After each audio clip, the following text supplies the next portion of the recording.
सोचो, अगर मैं तुमसे कहूं कि समुद्र मंथन सिर्फ अमृत पाने की कहानी नहीं थी, बल्कि देवताओं की सत्ता बचाने की आखिरी चाल थी, तो पुराण बताते हैं कि उस समय देवता कमजोर हो चुके थे। इंद्र का सिंहासन हिल रहा था और स्वर्ग की शक्ति धीरे धीरे उनके हाथों से फिसल रही थी। तभी एक ऐसा निर्णय लिया गया जिसमें शत्रु को ही साथी बनाया गया। समुद्र मंथन में जो निकला वह सिर्फ अमृत, लक्ष्मी या विष नहीं था। वहां ऐसे रहस्य बाहर आए जिन्हें जानकर खुद देवता भी घबरा गए। क्यों नागों का राजा वासुकी बना रस्सी? क्यों कछुए का रूप धारण करना पड़ा? और सबसे बड़ा सवाल, अगर अमृत सबके लिए था तो फिर असुरों से छल क्यों किया गया? क्या यह धर्म था या सत्ता की मजबूरी? जिस समुद्र को हम शांति का प्रतीक मानते हैं, वही समुद्र उस दिन धोखे, राजनीति और ब्रह्मांडीय षड्यंत्र का गवाह बना। आज जो कहानी तुम्हें बचपन से सुनाई गई, उसके पीछे छुपा है एक ऐसा सच जो शायद जानबूझकर अधूरा छोड़ दिया गया। इस वीडियो के अंत तक तुम समुद्र मंथन को कभी भी उसी नजर से नहीं देख पाओगे। इस कहानी को आगे बढ़ाने से पहले, अगर आप ऐसे ही रहस्यमयी और गहरी धार्मिक कथाएं पूरी सच्चाई के साथ सुनना चाहते हैं, तो वीडियो को लाइक कर दीजिए और हमारे चैनल को सब्सक्राइब कर लीजिए। बहुत पहले की बात है, जब स्वर्ग चमकता तो था, लेकिन उसकी नींव अंदर से हिल चुकी थी। देवता बाहर से अमर जैसे दिखते थे, पर भीतर एक डर पल रहा था। शक्ति खत्म हो रही थी। इंद्र का वज्र अब पहले जैसा प्रभाव नहीं रखता था। यज्ञ कम हो रहे थे, तपस्या टूट रही थी और देवताओं की आयु, तेज और बल सब धीरे धीरे क्षीण हो रहा था। यही वह समय था जब असुरों ने सिर उठाया। असुर कोई राक्षस नहीं थे जैसा आज कहानियों में दिखाया जाता है। वे भी उसी ब्रह्मांड की संतान थे, उतने ही विद्वान, उतने ही शक्तिशाली और कई बार देवताओं से भी अधिक संगठित। फर्क सिर्फ एक था, सत्ता की परिभाषा। जहां देव व्यवस्था से शासन करना चाहते थे, वहीं असुर बल और रणनीति से। धीरे धीरे असुरों ने तीनों लोकों पर दबाव बनाना शुरू किया।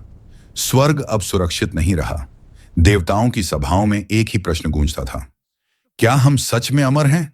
तभी एक घटना घटी जिसने सब कुछ बदल दिया। ईयाशी दुर्वासा, क्रोध और तप का जीवित प्रतीक, देवताओं की सभा में आए। उनके हाथ में एक दिव्य माला थी जिसमें तप, वरदान और ऊर्जा भरी हुई थी। वह माला इंद्र को दी गई, लेकिन इंद्र उस समय सत्ता के नशे में थे। उन्होंने उस माला को सम्मान नहीं दिया। वह माला हाथी की सूंड पर डाल दी गई और जब हाथी ने उसे भूमि पर गिराया तो वह केवल फूलों का अपमान नहीं था, वह तपस्या, विनम्रता और धर्म का अपमान था। दुर्वासा का क्रोध भड़क उठा। उन्होंने देवताओं को शाप दिया कि उनका बल, तेज और सौभाग्य नष्ट हो जाएगा। यही क्षण था जब देवता वास्तव में कमजोर हो गए। अब न वज्र में वह शक्ति थी, न इंद्र में वह तेज, न स्वर्ग में वह प्रभुत्व। असुरों ने इस अवसर को पहचाना। उन्होंने आक्रमण किया और इस बार देवताओं के पास लड़ने की शक्ति नहीं थी। हार निश्चित थी। तभी देवता पहुंचे उस सत्ता के पास जो सृष्टि को चलाती थी पर राजनीति से दूर रहती थी, नारायण। नारायण ने देवताओं की बात सुनी पर तुरंत सहायता नहीं दी, क्योंकि यह केवल युद्ध नहीं था, यह संतुलन का प्रश्न था। नारायण ने कहा, जिस शक्ति की तुम्हें आवश्यकता है वह इस लोक में उपलब्ध नहीं। देवताओं ने पूछा, तो फिर वह शक्ति कहाँ है? उत्तर मिला, समुद्र के भीतर। वह समुद्र जो शांत दिखता है, जिसे हम जीवन का स्रोत मानते हैं, वही समुद्र ऐसी शक्तियों को अपने गर्भ में छुपाए बैठा था जो देवताओं को भी अमर बना सकती थीं। पर समस्या यह थी, समुद्र स्वयं कुछ नहीं देता, उसे मथना पड़ता है। और समुद्र मंथन कोई साधारण कार्य नहीं था। इतनी शक्ति देवताओं के पास नहीं थी कि वे अकेले यह कर सकें। यहीं से जन्म हुआ इतिहास की सबसे अजीब योजना का, शत्रु को साथी बनाने की योजना। देव और असुर जो एक दूसरे के रक्त के प्यासे थे, अब एक ही उद्देश्य के लिए साथ आने वाले थे। न दोस्ती में, न भरोसे में, सिर्फ स्वार्थ में। यहीं से वह प्रक्रिया शुरू हुई जिसे आज हम समुद्र मंथन के नाम से जानते हैं। लेकिन जो आगे घटा वह किसी भी पक्ष की कल्पना से परे था।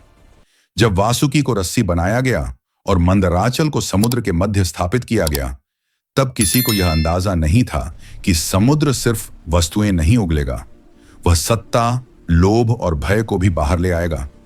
जैसे ही मंथन आरंभ हुआ, समुद्र की सतह पहले शांत रही, फिर लहरें उग्र होने लगीं और फिर अचानक समुद्र का रंग बदल गया। सबसे पहले जो बाहर आया वह ऐसा था जिसे देखकर देव और असुर दोनों पीछे हट गए। हालाहाल विष यह कोई साधारण जहर नहीं था, यह सृष्टि के विनाश का सार था, इतना तीव्र कि उसकी गंध मात्र से लोग जलने लगे।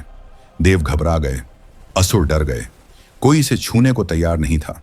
तभी शिव ने उसे कंठ में धारण किया और उस क्षण ब्रह्मांड समझ गया कि मंथन का मूल्य चुकाना पड़ेगा। जब वह शांत हुआ तो समुद्र ने जैसे राहत की सांस ली और फिर दूसरा रहस्य बाहर आया। कामधेनु गाय, ऐसी गाय जो केवल दूध नहीं, इच्छाओं की पूर्ति करती थी। आर्षियों ने उसे अपनाया क्योंकि ज्ञान को संसाधनों की आवश्यकता होती है। फिर लहरों के बीच से एक तेज रोशनी निकली, उच्चैश्रवा अश्व, 7 मुखों वाला दिव्य घोड़ा। देव और असुर दोनों ने उस पर अधिकार चाहा। यहीं पहली बार स्पष्ट हुआ कि गठबंधन केवल नाम का था। इसके बाद समुद्र ने एक ऐसा जीव बाहर किया जो राजसत्ता का प्रतीक बन गया। ऐरावत हाथ, 4 दांतों वाला हाथी। इंद्र ने उसे तुरंत स्वीकार किया। अब यह साफ था, स्वर्ग दोबारा सजाया जा रहा है। फिर एक क्षण ऐसा आया जब समुद्र से एक छोटी सी वस्तु निकली, लेकिन उसका मूल्य समुद्र से भी अधिक था। कौस्तुभ मणि, वह मणि जो स्वयं विष्णु के वक्षस्थल पर सुशोभित हुई। यह संकेत था कि मंथन केवल देवताओं के लिए नहीं, नारायण स्वयं इस खेल में उपस्थित हैं। इसके बाद बाहर आया वह जो स्वप्नों में दिखता है, कल्प वृक्ष, ऐसा वृक्ष जो मांगने पर देता है। पर इतिहास गवाह है, इच्छाएं कभी संतुष्ट नहीं होती। समुद्र अब और गहराई से हिलने लगा और तभी अप्सराएं, सौंदर्य, मोह और आकर्षण का स्वरूप। यह कोई उपहार नहीं था, यह परीक्षा थी और कई तपस्वी यहीं हार गए। उनके पीछे एक देवी प्रकट हुई, देवी वारुणी, मदिरा और माया की देवी। असुरों ने उन्हें अपनाया। यहीं से स्पष्ट हुआ कि देव और असुर की प्रवृत्ति कितनी अलग है। फिर आकाश में एक शीतल प्रकाश फैला, चंद्रमा, जिसे शिव ने अपने मस्तक पर धारण किया। रात को शांति मिली, पर मंथन नहीं रुका। इसके बाद बाहर आया स्वर्ग का सबसे दुर्लभ पुष्प, पारिजात पुष्प, जिसके लिए बाद में देवताओं में भी संघर्ष हुआ। यह फूल बताता है कि दिव्य वस्तुएं भी ईर्ष्या को जन्म देती हैं। फिर समुद्र ने एक ध्वनि उत्पन्न की, पंचजन्य शंख, विष्णु का शंख। यह संकेत था कि निर्णायक समय निकट है।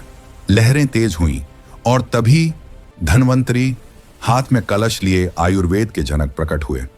सबकी निगाहें उस कलश पर टिक गईं, क्योंकि वही था अंतिम उद्देश्य। लेकिन उससे पहले देवी लक्ष्मी समुद्र से प्रकट हुईं। उन्होंने किसी को नहीं चुना, उन्होंने स्वयं निर्णय लिया और विष्णु को वरमाला पहनाई।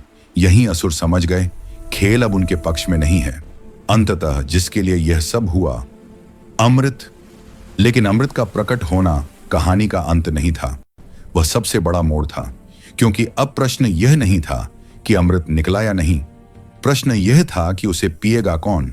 और इसी बिंदु पर धोखा, रूपांतरण और इतिहास का सबसे विवादित निर्णय लिया गया।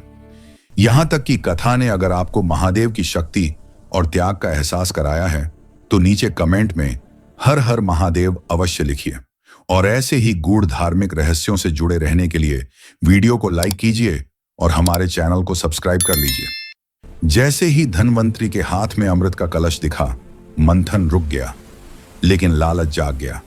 असुरों ने तुरंत कलश छीन लिया।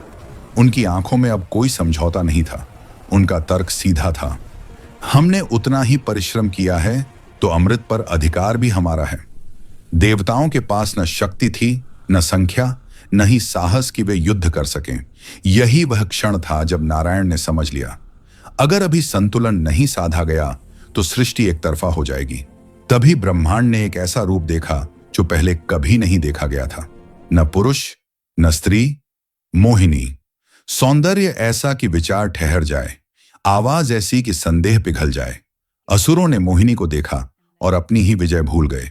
मोहिनी ने कहा, अगर अमृत बांटना है तो न्याय से बांटा जाए। असुरों ने स्वीकार कर लिया, क्योंकि उस समय उनकी बुद्धि पर सौंदर्य का शासन था। देव और असुर एक ही पंक्ति में बैठ गए। यहीं से शुरू हुआ इतिहास का सबसे विवादित क्षण। मोहिनी ने देवताओं को अमृत देना शुरू किया। असुर देखते रहे, मुस्कुराते रहे और समझते रहे कि अगला पात्र उनका होगा। लेकिन ऐसा नहीं हुआ। एक असुर, स्वर भानु, सच समझ गया। वह देव का रूप धरकर पंक्ति में बैठ गया और अमृत उसके कंठ तक पहुंच ही गया था कि सूर्य और चंद्र ने उसे पहचान लिया। नारायण का सुदर्शन चक्र चला, सिर कट गया, लेकिन अमृत उसके शरीर से अलग अलग हो चुका था। यहीं से जन्म हुआ राहु और केतु का। वे अमर हुए पर अधूरे। आज भी वे सूर्य और चंद्र से बदला लेते हैं। ग्रहण उसी अधूरे अमृत की गूंज है। जब असुरों को छल का बोध हुआ, बहुत देर हो चुकी थी। देव अमर हो चुके थे, सत्ता फिर उनके हाथ में थी। पर कहानी यहीं समाप्त नहीं होती, क्योंकि प्रश्न अब भी जीवित है। क्या यह धर्म था या केवल जीतने वालों का न्याय? समुद्र मंथन ने देवताओं को अमृता दी, पर साथ ही सृष्टि को यह सिखाया कि शक्ति जब संकट में होती है तो नैतिकता सबसे पहले बलि चढ़ती है। आज भी जब सत्ता डगमगाती है तो इतिहास समुद्र मंथन को दोहराता है, बस पात्र बदल जाते हैं। और यही है समुद्र मंथन का वह रहस्य जो शायद जानबूझकर हमें बचपन में नहीं बताया गया। अगर तुम चाहो तो अगली बार मैं इस कथा के छुपे प्रतीकों, राजनीतिक संकेतों और आज की दुनिया से इसके संबंध को भी खोल सकता हूं, क्योंकि यह कहानी पुरानी नहीं हुई है, यह आज भी चल रही है। अगर इस कथा ने आपके मन में भक्ति, जिज्ञासा या एक पल का भी विचार जगाया हो तो वीडियो को लाइक करें और चैनल को सब्सक्राइब करें। नीचे कमेंट में हर हर महादेव लिखकर अपनी श्रद्धा प्रकट कीजिए और इस वीडियो को अपने परिवार और मित्रों के साथ शेयर करें ताकि यह कथा और इसका संदेश अधिक से अधिक लोगों तक पहुंच सके।